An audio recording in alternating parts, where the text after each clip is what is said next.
जय हिंद साथियों, आपका स्वागत है आपके अपने यूट्यूब चैनल एजुकेशनल टेम्पल में। दोस्तों, BA second year third semester ancient history यानी प्राचीन इतिहास, कोर्स कोड 201 यानी पेपर कोड आपका 201 जो फर्स्ट पेपर है उसके लिए मैं मोस्ट इंपॉर्टेंट ऑब्जेक्टिव आपका वन लाइनर क्वेश्चन लेकर आ गया हूँ, जो सभी प्रश्न बहुत ही महत्वपूर्ण है परीक्षा की दृष्टि से। और परीक्षा में आपको कुल टाइमिंग यानी समय आपको 1 घंटे मिलेंगे, और इसमें कुल मैं आपके लिए लगभग 50 क्वेश्चन लेकर आया हूँ। परीक्षा में आपको लगभग इसमें से 20+ क्वेश्चन हूबहू मिल जाएंगे, तो आप लोग ध्यान से देखिएगा इस सभी प्रश्न। तो आइए देखते हैं पर प्रश्न नंबर पहला। अगर चैनल पर नया है तो चैनल को सब्सक्राइब कर लीजिएगा और बेल आइकन को प्रेस कर लीजिएगा, ताकि जब मैं नेक्स्ट मॉडल पेपर अपलोड करूँ तो आपके पास नोटिफिकेशन पहुँच जाए। तो आइए यहाँ पर देखते हैं प्रश्न नंबर पहला। प्रश्न नंबर पहला है कि नालंदा विश्वविद्यालय की स्थापना किसने की। मोस्ट इंपॉर्टेंट क्वेश्चन है परीक्षा की दृष्टि से। तो इसका उत्तर जो है कुमार गुप्त प्रथम ने करवाया था नालंदा विश्वविद्यालय का स्थापना, जो कहाँ पर पड़ता है, बिहार में पड़ता है, इसे भी याद रखिएगा। प्रश्न नंबर 2 यानी अगला प्रश्न है नेक्स्ट, फायान शब्द का अर्थ है, तो इसका उत्तर हो जाएगा धर्माचार्य। अगला प्रश्न है कि परिवर्ती गुप्त वंश का संस्थापक कौन था, तो इसका उत्तर हो जाएगा कृष्णगुप्त था। अगला प्रश्न है कि देव बर्नाकर यानी देव बर्नाकर की विलय किस राजा का है, तो इसका उत्तर होगा जीवित गुप्त द्वितीय का। देव बर्नार्क का विलय, इसे याद रखिएगा, इंपॉर्टेंट क्वेश्चन है ये। प्रश्न नंबर अगला है कि उत्तर गुप्त वंश का द्वितीय शासक कौन था, तो इसका उत्तर जो है हर्षगुप्त। अगला प्रश्न है कि मिहिर कुल उपासक था, तो इसका उत्तर जो है शिव का। अगला प्रश्न है कि परवर्ती गुप्त राजवंश का अंतिम शासक कौन था, तो इसका उत्तर जो है जीवित गुप्त। अगला प्रश्न है आदि पुराण की रचना की थी, तो इसका उत्तर जो है जीनसेन ने की थी। इसमें मैं आपके लिए ABCD बहुविकल्पी नहीं लेकर आया हूँ, ताकि आपको कम समय में अधिक प्रश्न करवाया जाए, तो इसलिए मैं वन लाइनर क्वेश्चन लेकर आया हूँ। और अगला प्रश्न देखते हैं।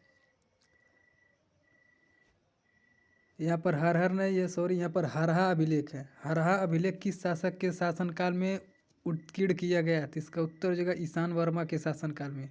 कौन सा अभिलेख, हरहा। यहाँ पर मिस प्रिंट हो गया है। अगला प्रश्न है अप्सर अभिलेख किसे, सॉरी, यहाँ पर भी मिस प्रिंट है। अप्सर अभिलेख किस उत्तर गुप्त शासक के शासनकाल का है, तो इसका उत्तर जो जीवित गुप्त का, यानी किस है, किसे नहीं है। अप्सर अभिलेख किस उत्तर गुप्त वंश के शासक के समय का है, तो इसका उत्तर जो जीवित गुप्त। अगला प्रश्न है पृथ्वीराज विजय किसकी रचना है, तो इसका उत्तर हो जाएगा जननायक की, यानी जयानक। और यहाँ पर प्रश्न पूछ सकता है कि पृथ्वी राज रासो, यहाँ पर विजय की जगह रासो दे देगा तो वहाँ पर हो जाएगा चंद बरदाई। और यहाँ पर पृथ्वीराज विजय तो किसका है, जयानक का, और पृथ्वीराज रासो रहेगा तो चंद बरदाई। दोनों क्वेश्चन याद रखिएगा, इसमें कन्फ्यूजन होता है, क्वेश्चन गलती कर देते हैं आप सभी लोग, तो दोनों यहाँ पर याद रखिएगा। जैसे पृथ्वीराज रासो के चंद बरदाई हैं और पृथ्वीराज विजय के जयानक हैं। अगला प्रश्न है कि प्रबंध चिंतामणि की रचयिता कौन है, तो इसका उत्तर जो है मेरुतुंग। अगला प्रश्न है कि रत्नावली नागानंद और प्रियदर्शिका के लेखक कौन है। वेरी मोस्ट इंपॉर्टेंट क्वेश्चन है, परीक्षा में 100% छपेगा पेपर में आपको, तो इसे ध्यान से देखिएगा। रत्नावली नागानंद और प्रियदर्शिका के लेखक कौन है, तो इसका उत्तर जो है हर्षवर्धन है। हर्षवर्धन के बारे में अभी मैं आपको आगे बताऊंगा। प्रश्न नंबर अगला है कि गौड़वाहों के लेखक हैं, तो इसका उत्तर जो है वाकपति। अगला प्रश्न है कि असीरगढ़ मुद्रालेख किस राजा का है, तो इसका उत्तर हो जाएगा अवंती वर्मा का। अगला प्रश्न है कि चीनी राजदूत वांग ह्यूएन ते किसके शासनकाल में 2 बार भारत आया, तो इसका उत्तर हो जाएगा आदिसेन के शासनकाल में आया था। अगला प्रश्न है कि हरहा एक की खोज की थी, यानी हरहा लेख की खोज किसने की थी, तो इसका उत्तर हो जाएगा HN शास्त्री ने की थी। अगला प्रश्न है कि एहोल अभिलेख किस शासक के समय का है, तो इसका उत्तर जो पुलकेशिन द्वितीय का। जो एहोल अभिलेख था किसके शासनकाल का है, पुलकेशिन द्वितीय के शासनकाल का है। अगला प्रश्न है CU की किसकी रचना है। मोस्ट इंपॉर्टेंट क्वेश्चन है, ये परीक्षा में छपेगा, तो इसका उत्तर जो हेन सांग की रचना है CU की। अगला प्रश्न है कि राज तरंगड़ी किसकी रचना है? तो इसका उत्तर हो जाएगा कल्हड़ की। अगला प्रश्न है, किस परवर्ती गुप्त शासक ने असम नरेश सुस्थित वर्मन को पराजित किया था? तो इसका उत्तर हो जाएगा महासेन गुप्त ने। नेक्स्ट क्वेश्चन है कि मौखरी वंश का सबसे पराक्रमी शासक कौन था? तो इसका उत्तर हो जाएगा ईशान वर्मा था। अगला प्रश्न है, मौखरी वंश का राज्य कहाँ स्थापित है? तो इसका उत्तर हो जाएगा बिहार राज्य में। अगला प्रश्न है, ईशान वर्मा का उत्तराधिकारी कौन था? तो इसका उत्तर हो जाएगा सौर वर्मा। अगला प्रश्न है, सौर वर्मा का उत्तराधिकारी कौन था? तो इसका उत्तर हो जाएगा अवंती वर्मा। यहाँ पर देखिए, सौर वर्मा का उत्तराधिकारी कौन हुआ? ईशान वर्मा, यानी ईशान वर्मा का उत्तराधिकारी कौन हुआ? सौर वर्मा। और सौर वर्मा का उत्तराधिकारी कौन हुआ? अवंती वर्मा।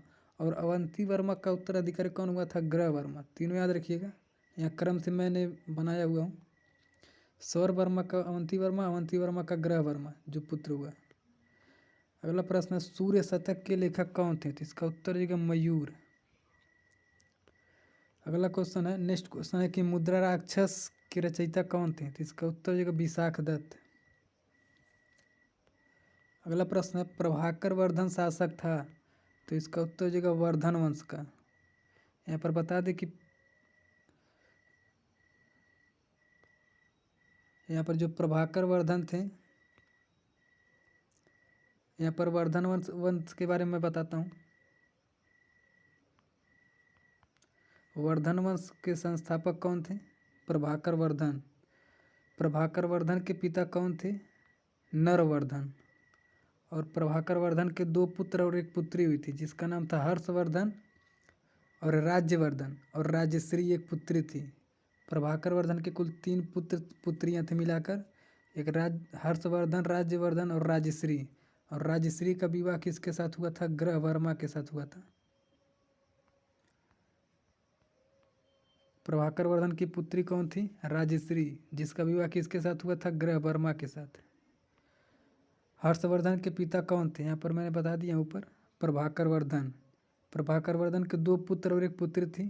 फर्स्ट पुत्र का नाम हर्षवर्धन था और सेकंड पुत्र का नाम था राज्यवर्धन, और उनकी एक पुत्री थी राजश्री। तो यहाँ पर 4-5 क्वेश्चन आपको मिल जाएंगे परीक्षा में इसी तरह। जैसे परीक्षा में पूछ सकता है कि प्रभाकर वर्धन की पुत्री कौन थी? राजश्री। और पूछ सकता है राजश्री का विवाह किसके साथ हुआ था? ग्रह वर्मा के साथ। और यहाँ पर पूछ सकता है कि प्रभाकर वर्धन के कितने पुत्र थे? तो 2 पुत्र थे। तो इस तरह आप लोग इसे याद रखिएगा। अगला प्रश्न, हर्षवर्धन का बांसखेड़ा अभिलेख उत्तर प्रदेश के किस स्थान से मिलता है? तो इसका उत्तर हो जाएगा शाहजहाँपुर में। जो शाहजहाँपुर से मिलता है हर्षवर्धन का बांसखेड़ा अभिलेख।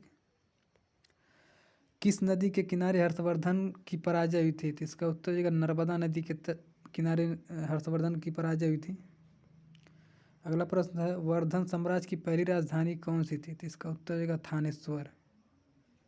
अगला प्रश्न है कि राजश्री पुत्री थी, मैंने ऊपर बता दिया हूँ, तो इसका उत्तर हो जाएगा प्रभाकर वर्धन की।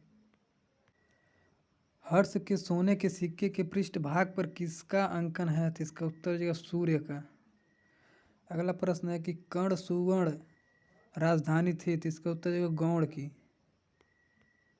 नेक्स्ट क्वेश्चन है कि विंध्यवन में राजश्री को खोजने में हर्ष की सहायता किसने की थी? तो इसका उत्तर जो दिवाकर मित्र ने की थी।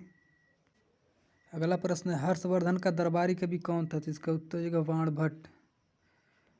अगला प्रश्न है, गौंड नरेश शशांक किस धर्म का विरोधी था? तो इसका उत्तर जो बौद्ध धर्म का विरोधी था। बौद्ध धर्म के संस्थापक कौन थे? गौतम बुद्ध। गौतम बुद्ध का जन्म कहाँ हुआ था? लुम्बिनी में।